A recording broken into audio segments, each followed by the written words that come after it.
Xbox in the UK, it's not looking good for Call of Duty. Ooh, it's getting spicy, my friends, in the world of Microsoft trying to buy ABK. While we've heard of leaks and rumors and everything else, officially the UK CMA has come out with a preliminary ruling or document that kind of outlines their stance about Microsoft trying to buy Call of Duty, or more specifically ABK, the creator, Activision Blizzard, of the Call of Duty franchise. And we're just going to dive in here because it's interesting. So I've pulled up some pages of the documentation here. I'm not going to read all of this, but there's some points that are worth picking out in particular about how this relates to Microsoft trying to close this deal. Now, the UK, or the CMA, says, in relation to gaming consoles, we provisionally found that Xbox and PlayStation compete closely with each other and that Activision's Call of Duty, COD, is important in the competitive offering of each. The evidence suggests that after the merger, Microsoft would find it commercially beneficial to make Call of Duty exclusive to Xbox or available on Xbox on materially better terms than on PlayStation. Now, despite the fact that Microsoft has time and time again said, look, we've tried to been working with Sony, we have been offering them contracts, 10-year deals, look, we'll bring it to Nintendo. None of that really mattered, at least in this initial ruling.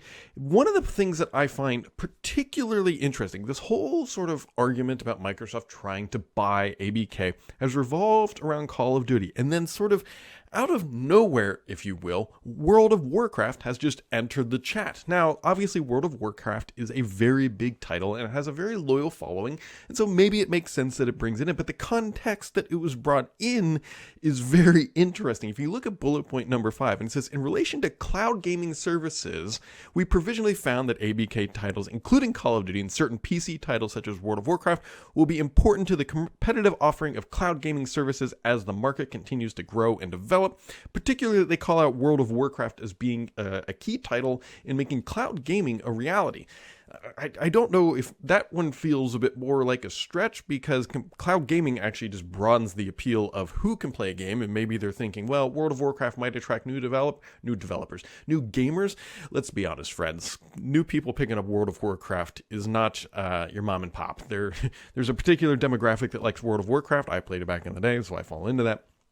I don't think World of Warcraft and Call of Duty quite have the same appeal on the same level and scale, but either way, I found it interesting that they did point out that World of Warcraft would be a good cloud title. Now, here is where it gets really dicey, like really dicey. So these are the remedies, initial remedies that they say Microsoft could undertake to get the deal closed. Now, I think it's very important to point out that this is not the UK CMA blocking this transaction. Now, that is a big difference, but this is a really blunt document coming out saying we're pretty much going to say you're going to have to do this stuff, otherwise we're not going to allow this to happen. Now, the biggest bullet point here is number 1 under 14A.1. It says divestiture of the business associated with Call of Duty. So if Microsoft wants to buy ABK, they certainly can. All they have to do is just get rid of Call of Duty, the one title that they probably want. I'd be willing so much to bet that Microsoft would probably prefer just to buy Call of Duty and could leave their other titles. Granted, they want the full catalog, because when you're in a business like Microsoft is trying to build, the catalog is just as important as individual titles, but Call of Duty is a mega brand, and so yeah. And then divestiture of Activision segment of Activision Blizzard, aka Activision would just spin offs and that would be its own thing. So basically Microsoft could buy Blizzard at that point. And I don't see Microsoft saying like, look, we're just going to buy everything but Call of Duty / Activision. I do not see that happening. Because it just doesn't make sense for what Microsoft is trying to do with their business. And how are they going to do all this? Like, who are they going to sell it to? I'm sure there's going to be a buyer of Call of Duty out there, but are they going to get their $70 billion valuation? Absolutely not, because remember, Microsoft's already had to pay a premium to get the deal through, right? You can't just offer the share price, because when you go start a hostile takeover and buy the shares, it raises the price. So you got to offer a premium. I don't see Microsoft being able to spin out Call of Duty and getting the value, even if they were to entertain such an idea. But that seems to be the big sticking point here. And then there is another page of documentation here that is worth perusing through at your own time, but it's really just sort of the CMA walking through how they think Microsoft could be, they're going to lower the competition within the localized market, and that this is just a bad thing in general for the industry. Now, there are some words within this context that say that Microsoft could still potentially get this through, and it comes down to them offering the deals that we have already talked about, Microsoft offering to other vendors, saying they're going to guarantee titles on other platforms. But as of right now, Sony has been burying their head in the sand. We all know that Sony is not being too cooperative throughout this entire process.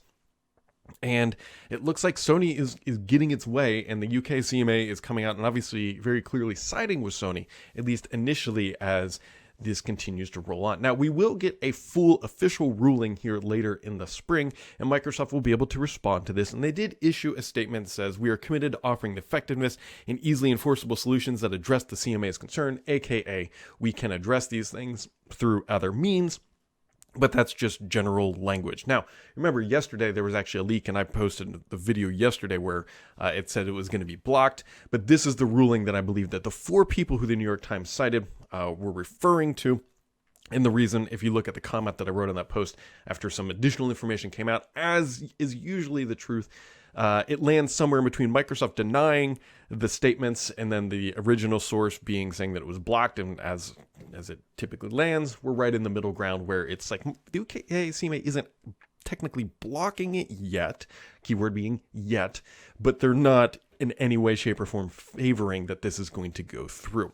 Which brings us kind of back full circle of, okay, what are the next steps? Well, Microsoft is obviously going to try to put together a package and proposals to try to remedy this situation. I think the bigger shoe still outstanding is what happens in the EU. And obviously we know that with the FTC, the next big thing likely won't happen until in the spring, but more importantly, more in the August timeframe. And so these are all the things that are in play. Now, the other interesting thing that is also happening right now, it has come out that Sony really isn't being too fair when it comes to subpoenas. Like, they are being asked by Microsoft for specific information, and they are just continuously delaying.